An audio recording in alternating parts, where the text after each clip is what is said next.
tal, amigos? ¿Cómo están? Ya tenemos finalistas para la Copa Libertadores de América, Santos y Palmeiras, final brasilera. ¿Qué tal, amigos? ¿Cómo están? Hola, ¿qué tal, Pablo? ¿Cómo estás? ¿Todo bien? Lo que se esperaba, un superclásico argentino en la final, que se repitiera aquello que se terminó definiendo en Madrid, no se dio. Y queda fuera primero el martes el River Plate, visitando al Palmeiras. Recordemos que estas dos llaves de semifinales se cerraban en Brasil, y ayer la derrota de Boca Juniors a manos del Santos. Empecemos con Pedro. Pedro, ¿qué te pareció este partido? ¿Cómo lo jugó River? ¿Se puede calificar como fracaso? Se hablaba de que quedaba como en el aire a expensas del resultado, el futuro de Marcelo Gallardo. Cuéntanos, Pedro. No, para mí no es, o sea, para mí no es un fracaso, si bien es cierto, quizás era uno de los posibles objetivos que se había planteado al principio de temporada River o al principio del torneo. Yo creo que tanto como fracaso no. Si te fijas, en los últimos años, pues River ha sido equipo protagonista, competitivo. De hecho, ha jugado, si no me equivoco, creo que jugó obviamente las dos últimas finales, y aparte de eso, en las últimas 4 o 5 copas ha llegado hasta instancias decisivas, o sea, cuartos o semifinal. Así que yo creo que quizás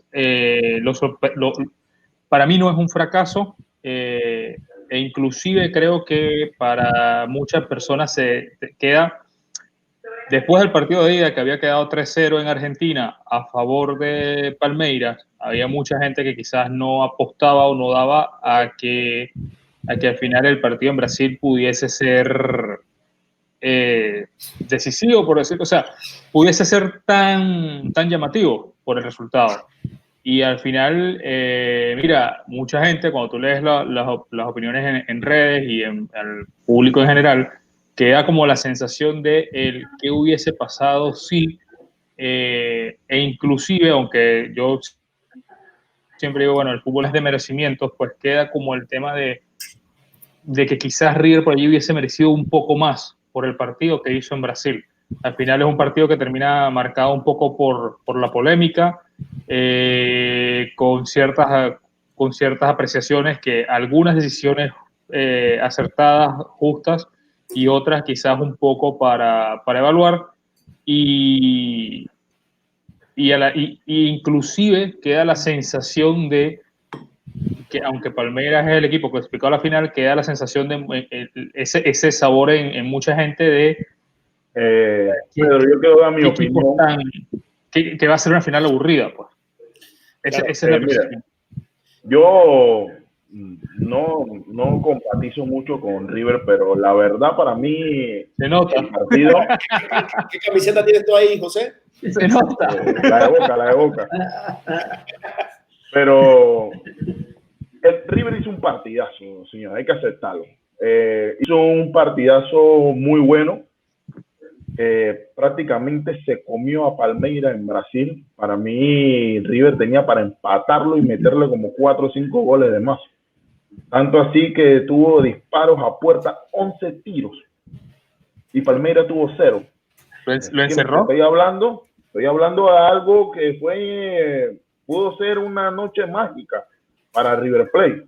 Mencionando las estadísticas del partido, con un 34% para Palmeiras, casi no tuvo el balón, 66% para River, tiros totales 23 para River, 6 para Palmeiras, pases precisos 322 pases para River y 137 para Palmeiras. Fuera de juego y la posesión, creo que como tiros fuera del área, 9 tiros para River y 3 para Palmeiras. O sea que River se le vino encima. Podría ser una noche catastrófica en Brasil, pero no fue así. Al final ganó el equipo brasileño y para mí es una final bastante aburrida. Omitamos el partido de Boca, ¿qué va? O sea, primero vamos a cerrar con el partido de River. Tulio, River había perdido la semana pasada 0-3 en casa, en un partido, si no me equivoco, en ambos partidos River tuvo expulsiones. Tuvo uno en la ida y uno en la vuelta. Sí, correcto. Pero parecía que no había más nada que ver en esta serie, parecía que el Palmeiras iba a llegar a la final, y realmente termina uno con la sensación de que River mereció más. No olvidemos que el tercer gol cayó una vez se anuló cuando este tema del VAR a mí me desespera un poco porque pasa mucho tiempo en definir qué están viendo, no te muestran qué están viendo, hasta que pasó un rato y te demostraban que había un offside en el inicio de la jugada y bueno, invalidaba todo el tema. Luego tuvo un suspense, por decirlo de alguna forma, en el momento en donde se iba a quitar un posible penal que termina siendo, creo que fuera de lugar también, o al final falta en ataque de River, pero ahí se comieron una cantidad de minutos. Hubo dos jugadas de penales que ni siquiera, hubo dos jugadas de penales, una la revisaron y supuestamente no, bueno, sí, realmente no parecía penal, y además de eso creo que le invalidaron por un offside anterior a ese. Pero después, en el minuto que no hubo contacto, esa fue la primera. Luego hubo una más larga. Ese fue el del 95-96, no lo revisaron. El arquero, porque si bien es cierto, el área chica del arquero, o sea, el arquero del área chica es su área, pero es que esta fue fuera del área chica y el arquero directamente no va a despejar el balón, o sea, va directamente a impactar a Paulo Díaz. De hecho, en la foto se ve donde el arquero está, como dice, prácticamente pegándole a Paulo Díaz. Y lo grave o lo llamativo de ahí, lo curioso no es ni siquiera el tema de que, mira, hay, digamos, no contemos al línea que está del otro lado, pero por lo menos en este caso está el línea que está de frente al área. Está el árbitro principal que estaba de frente a la jugada. Hay una foto donde el árbitro está parado en la media luna y tiene de frente al arquero haciendo el contacto digamos, golpeando en el golpe a Paulo Díaz.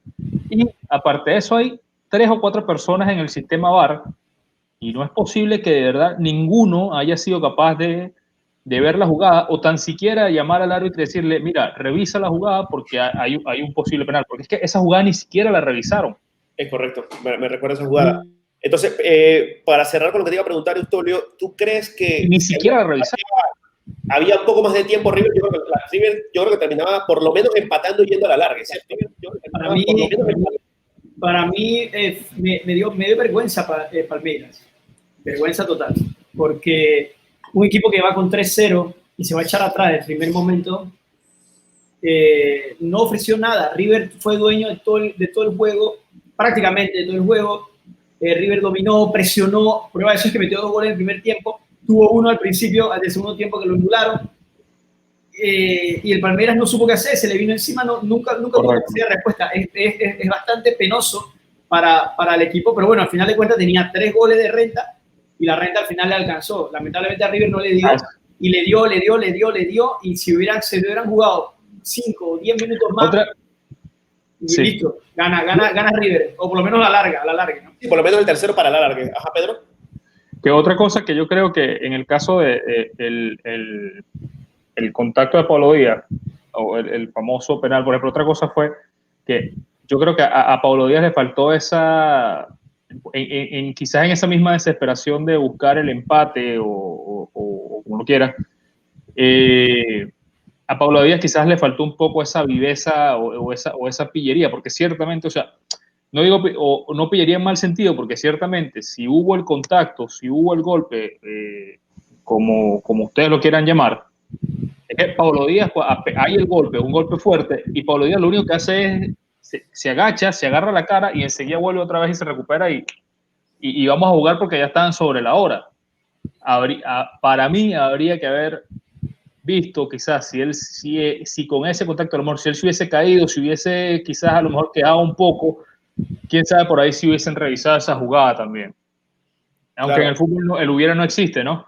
Claro, José Ariel, tú tenías las estadísticas del partido de River del martes. Yo estoy viendo las estadísticas del partido de la semana pasada y en efecto River en el partido de ida, que no sé si fue en Avellaneda, no fue en el Monumental o sí. No, es en el Estadio de Independiente porque la cancha de River actualmente la están remodelando. Ok, imagínate que en esa ida el Palmeiras solamente tuvo 29% de posesión. La única gran diferencia entre la ida y la vuelta es que en ese partido de ida ellos sí quedaron empates en remates como tal, 11-11, y en remates al arco Palmeiras superó a River por 7. Así que de pronto tuvo una mayor contundencia con el mismo porcentaje de posesión en esta vuelta. La sensación que queda al final del partido es que River de verdad jugó mejor, merecía estar en la final. hubiese sido un tema bastante histórico para el club. Otra final más, tener la posibilidad otra vez de levantar el título y no se da. Lo que te preguntaba, Pedro, del tema de Gallardo, ¿tú crees que el tema tenga un desgaste, sienta la necesidad de ir a otro club, de salir, de tomarse un tiempo? Yo no creo. Yo siento que por lo menos de momento Gallardo... a ver, en la conferencia de prensa post partido fue, o al día siguiente, si no me equivoco, fue que entre el 23 al 30 de enero se iban a reunir, a analizar, a ver qué seguía, qué venía, con qué contaba. Y yo creo que esto es clave. Recordemos que en Europa, si no me equivoco, se cierra el mercado a final de mes se cierra el mercado de pases. Y yo creo que eso es lo que él está esperando. Mira, ya a River, por ejemplo, en diciembre, si no me equivoco más o menos, se fue Martínez Cuartas, por ejemplo, que era uno de los centrales del equipo. Fiorentina, Pedro. El de la Fiorentina, sí, correcto. Pero ellos se les otro creo que a Francia en algún lado, ¿no? No. No. El que se fue a Francia fue el de Boca. Fue al Olympique de Marsella. Pero Benedetto, sí, pero... Pipa Benedetto. Pero no, sí, pero ahorita por lo menos era eso. Pero ahorita que hay el receso o el parón, hay 7 jugadores actualmente que tienen sus posibles ofertas. Y los 7 jugadores son, entre esos 7 jugadores, hay por lo menos 3 o 4 que son la columna vertebral del equipo. Uno es Nacho Fernández, de la Cruz.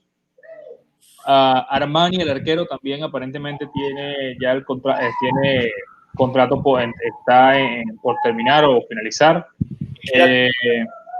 ¿Perdón? ¿Qué edad tiene Armani? ¿De qué? Armani creo que tiene 35, si no me equivoco. Okay. 34, 35 años, pero es portero, es una posición que se lo permite y todavía tiene condiciones para... Señores, una preguntita ahí rápida. Si el VAR no existiera, River a la final entonces. Yo lo digo que sí. Para mí sí. Si el VAR no existiera, para mí River tuviera en la final. Yo creo que sí, porque los árbitros se veían bastante seguros al momento de las sentencias que habían dado, ¿no? Y cuando ya estaban a punto de reanudar, que esa es otra cosa. ¿El VAR está jugando a favor del fútbol o en contra? Pero es que si el VAR tiene un acierto, que en este caso, creo que cuando se revisaron APA, eran acertadas las decisiones, no podemos criticar el acierto, creo. Casualmente están para eso. El tema es que se pasa de, si la jugada muere en el primer fuera de lugar, no pasa nada, nunca hubiera visto hay una última jugada que el VAR está para perjudicar al fútbol, mi manera de pensar. Falso. Mira, perdón, Pedro, dame un segundo. No coincido y te lo digo por qué. Porque las reglas o el reglamento del VAR se tiene que aplicar. Desde que el VAR fue instituido como tal, los linieres no pueden, o sea, una jugada que acaba el gol, así haya offside, ellos no pueden levantar la bandera. Tienen que esperar que meta el gol. Si entra el gol, ellos levantan la bandera y luego el VAR corrobora. El VAR está para eso. Lo que pasa es que tenemos que quitarnos la mística de sentimiento que el fútbol tiene, ha inculcado en nosotros desde que somos niños y que vemos el fútbol como es. Pero lamentablemente la tecnología, se han visto muchos casos que se perjudican a los equipos por decisiones equivocadas. Aquí nadie está diciendo que los árbitros estén comprados. No, son seres humanos, son jugadas que pasan en fracciones de segundo y no tienen un respaldo. El VAR vino para eso, respaldar. Yo no puedo criticar que el VAR corrija una jugada que estuvo mal arbitrada por el hecho de que afecta a mi equipo. No puede ser. Que se demore lo que se tenga que demorar, pero no, tiene que ser la solución correcta. Pregúntale a Inglaterra en el Mundial de 2006, si no estoy mal, que los eliminó Alemania. Pregúntale, y se ve clarito cómo entra y no puede hacer nada. En fin, y así muchos otros partidos. El VAR vino para eso. Y créanme lo que les digo, para mí, honestamente les digo, tarde o temprano el fútbol va a ser como el fútbol americano. Yo estoy de acuerdo contigo con el tema de que se supone que el VAR vino desde el punto de vista de la tecnología para ayudar a mejorar el fútbol. En eso estamos de acuerdo, ¿no? Y no te lo discuto. Lo que yo creo que sí tiene que analizarse y ya tenemos que 3 años, 4 años más o menos con este tema del VAR. Yo creo que lo que sí tiene que analizarse es el cómo se aplica, en qué caso se aplica, quién lo va a aplicar y cuándo aplicarlo. Y te voy a decir por qué. Porque, por ejemplo, así como tiene sus pros, también tiene sus trampas. Por ejemplo, te voy a poner un caso. En el mismo partido de River hubo una jugada donde el árbitro llegó y pitó el penal y lo iban a cobrar. Y en este aspecto quizás River tiene hasta cierto punto la culpa porque cuando Montiel agarra la pelota para ir a cobrar el balón al punto penal, ¿qué pasa? Que él agarra la pelota y se queda reclamándole al árbitro que tenía que sacarle tarjeta al jugador de Palmeiras. Y obviamente eso pasaron como 4 o 5 minutos, más o menos. ¿Qué pasa? Que en 4 o 5 minutos tú revisas la jugada y entonces te da chance a ti para ver la jugada, analizarla y llamar al árbitro y decirle, espérate, si Montiel hubiese agarrado el balón de una, no reclama nada tal y va directo, pum, pone su balón y vamos a cobrarlo, una vez que él cobre la jugada, ya el árbitro no puede retroceder. Entonces, igual hubiese quedado la sensación de que... Pedro, yo creo que... Yo he visto que en ocasiones el VAR favorece y en otras no. En otras es verdad lo que tú dices de lo del Mundial del 2006, igual con el partido contra el Barça, contra el Chelsea, que el gol entró y no lo pitaron, el gol del Chelsea, que hubiera empatado el partido y el Barça se hubiera eliminado. Mira, yo voy a... Espérate, estamos en pro y en contra del VAR. En algunas partes favorece, en otras partes perjudica. Hay un comentario que quería hacer de la jugada que dice Eustolio. En esa jugada de Sudáfrica, creo que fue Sudáfrica 2010. No, eso es Alemania 2006. Alemania 2006. En esa jugada, la tecnología que hubiera sido ideal ni siquiera era el VAR, era que existiera el bendito ojo de halcón. Porque una bola que cruzó y al final el reclamo era... Pero recuerda que, si no me equivoco, creo que ya fue para Brasil, no recuerdo, por eso digo, creo que fue en el de Brasil o en una Eurocopa, que todavía no estaba todo este tema del VAR, pero sí habían implementado, por ejemplo, el ojo de halcón, o ojo de águila. Sí, yo lo único que yo quiero cerrar el tema del VAR y esto, más que todo, diciendo lo siguiente: el VAR está incipiente, está comenzando, tiene 3 años de estar implementándose. Créanme que mejorará, los criterios cambiarán, la forma, los reglamentos se irán ajustando y tarde o temprano vamos a tener que aceptar con el VAR. El VAR nos ha beneficiado y nos ha perjudicado y así va a ser. Lo que no podemos hacer es tratar de ver cómo el VAR, sí, que ahora sí, pero es que como acá no, porque no, el VAR está y el VAR va a evolucionar. Y oigan lo que les digo, va a terminar, el fútbol va a terminar como la NFL o como la NBA. Tarde o temprano va a haber retos y todo eso va a suceder, porque es inevitable. Otra cosa que yo creo que ahí también yo hubiese pensado un poco, yo siendo River, hubiese pensado un poco el tema del árbitro que manejaba el VAR para este partido. El árbitro que manejaba el VAR para este partido era Andrés Cuña. Andrés Cuña fue, aunque lo aplicó bien, fue el árbitro que hizo las veces o que manejó el VAR en la semifinal contra el Gremio de Porto Alegre en la final del 2018. Perdón, en la semifinal del 2018. Posteriormente jugaría la final contra Boca. Y hay una jugada polémica igual en el minuto 93 de una mano de un defensor de Gremio que la verdad es que nadie la había visto. Nadie. Al árbitro de repente lo llama el VAR y le dice que fuera a chequear, que había una posible mano. Y cuando el árbitro está chequeando, todo el mundo empieza a ver si es que no, es que está chequeando a ver si es que es correr, no, es que está chequeando no sé qué, no. Y dice el periodista de campo en ese momento, yo lo tengo presente, el periodista dice, no, mira, está chequeando una posible mano en el área. ¿Cómo que una posible mano? Cuando repiten la jugada, entonces sí, se ve la jugada, no sé qué tal, y sale el árbitro y pues obviamente sí, pita el penal porque era penal, hubo mano del defensor, etcétera, etcétera, etcétera. Entonces, pero desde ese momento quedó siempre como la relación de Cuña, el VAR favoreció a River en ese partido, aunque hubo la mano, que sí, Y yo creo que eso también sienta a veces precedentes o sugestiones en los árbitros, en el aspecto de que, ¿y qué pasa si vuelvo a hacerlo? ¿O qué pasa si o sea, yo pienso que en esa parte quizás también ellos debieron haber, como dicen aquí en buen panameño, no, haber jugado vivo y haber de repente quizás haber solicitado el cambio, por ejemplo, de ese árbitro, por ejemplo. Mira que para hacer el cambio de switch, para que hablemos del partido de Boca también, y cerrar un momentico esto del VAR, que es un cierre momentáneo, porque siempre el VAR nos crea polémicas, nos crea este tipo de conversaciones. Aquí la realidad es que tampoco puede condicionar que un árbitro sea el designado para un partido. Pasa mucho en España que hay un árbitro con el que Barcelona le va mejor, con el que Real Madrid. Entonces, eso no puede depender. Imagínense si uno fuese árbitro, no puede arbitrar un clásico porque simplemente en un momento X quita un penal, no un momento X. Conmigo el Barça no ha ganado nunca, o el Real Madrid no ha ganado nunca. Condiciona el trabajo del árbitro. El árbitro está allí para hacer un trabajo y el VAR igual para hacer el suyo. Sí entiendo el tema y entiendo la polémica, pero pasaba, y lo vamos a hablar en otro contenido, vamos a subir, del tema de la Supercopa de hoy. Hubo un delay al final con que si se pitaba un penal a favor del Real Madrid, que nadie vio, que nadie sabía, que se vio las repeticiones que no era, pero este tipo de cosas genera polémicas que entonces terminan amarrando a la victoria de un club con una polémica y eso al final afecta y hasta cierta forma como que empaña las victorias.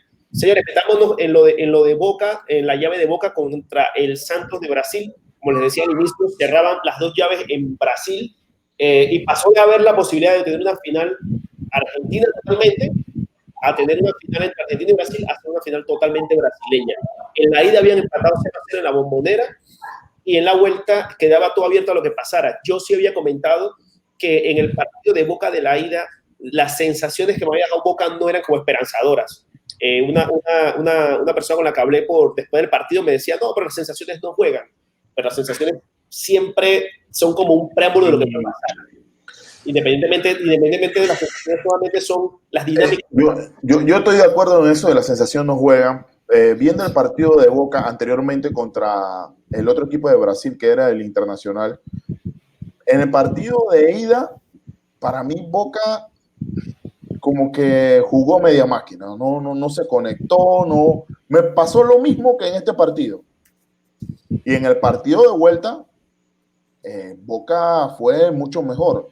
Pero en el partido de Santos, el primer partido que quedó en empate, es como tú dices, Pablo, dio malas sensaciones Boca desde ahí.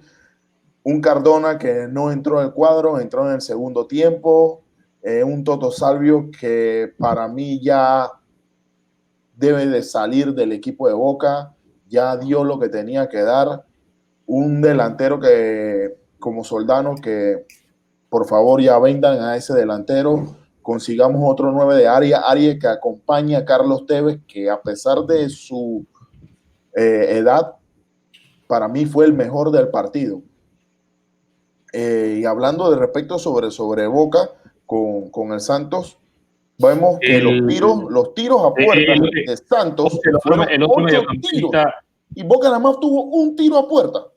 Y el tiro fuera del área tenemos 8 nuevamente de Santos y 3 de Boca. Así que fue un partido lamentable para Boca, donde vemos la posición del balón de Boca con 55%, un 45% del Santos.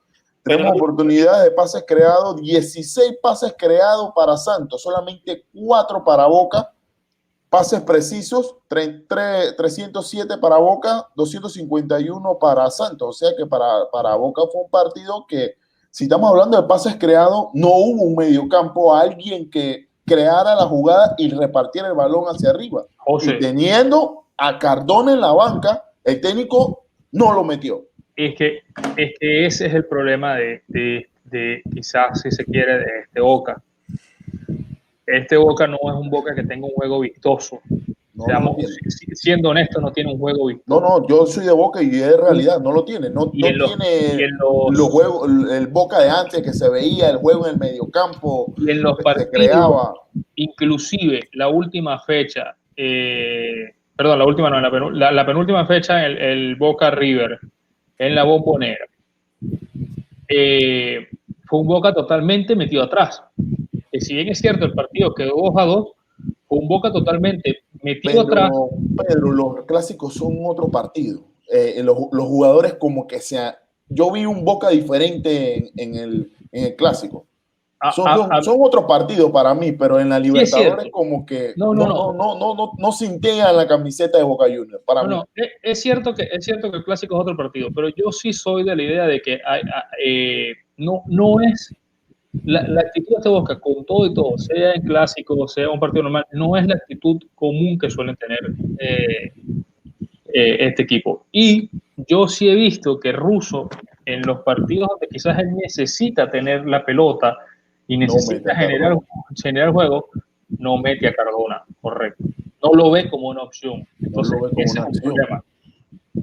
Y necesita a Tevez, porque Tevez baja a buscar el balón para generar el juego. Y él ya no está para eso. Pero si tú le das un man a Tevez, Tevez te va a golear. Él le da los pases a los otros para que puedan hacer algo. ¿Cómo se llama el de Boca? El colombiano, Villa. Ese es un Vinicio. El man barre, corre, pero a la hora de la hora se flatea. Le voy a decir que yo estoy hasta aquí de Vinicio. Mejor ni toquemos ese tema tampoco. Ahora, miren, señores. Y hay que aceptarlo. El Santos con el venezolano Soteldo, ojalá, no sé por qué no lo ficha Boca. Ven acá, Soteldo, ponte la camiseta de Boca, porque generalmente necesitamos un lateral así. No tenemos ese tipo de jugadores en Boca. ¿Cuántos años tiene Guanchope, que entró después al final de la ya, ese es otro. Ya hay que jubilarlo, que vaya a jugar. Él está, si no los tiene, si no los pisó, está cerca de pisarlos de los 30 años. Guanchope ya no tiene gol. Pero no tiene gol. No es que no tiene gol. O bueno, sí, a lo mejor luce como que no tiene gol. Yo creo que el tema principal es que este Boca no es... Guanchope es un 9 tipo Palermo, tipo Gigliotti, o en Europa sería algo tipo... A ver, no sé quién se me ocurre ahorita que... De estos 9 estáticos. O sea, que sí, yo te entiendo lo que me estás diciendo. De estos 9 estáticos que tú no es que te va a bajar a buscar el balón y te va a recorrer metros, no, sino que tú le tienes, o sea, tú le puedes hacer llegar una caja, un bloque, lo que sea, al área y es un golazo, o sea, te lo transforma en gol. Pero bueno, Pedro, pero este Boca quedamos eliminados los dos. No está para eso. Así es. Quedamos fuera los dos. Tendremos una final netamente brasileña en Río el domingo y yo veré Netflix porque realmente ese partido para mí está aburridísimo. Hay que ser un buen perdedor, Tino. Hay que ser un buen perdedor. Es que el partido, la final de la Libertadores como que no mete esa picardía, dice, eso que el lema de ellos que dicen todo por la gloria eterna. Como que no. ¿Sabes qué pasa, Tino? Lo que pasa es que cuando tu equipo no va a la final, pues claro que no tiene ningún sabor, hermano. Pero el fanático del Santos tiene que estar, el fanático de Palmeiras tiene que estar. Pero por lo menos. En Brasil va a ser lleno. Va a ser fiesta, samba con mascarilla. Yo sí quería añadir algo, y es que algo que es destacable en la Copa Libertadores es el ambiente en las graderías. Cuando en los partidos, en la previa, cuando va llegando ese bus, todos recordamos en aquella final, cuando intentó llegar el bus al Monumental, creo que fue que no llegó el bus de Boca. Salieron los antimotines de River y nos apedrearon, nos tiraron gas. Es una locura.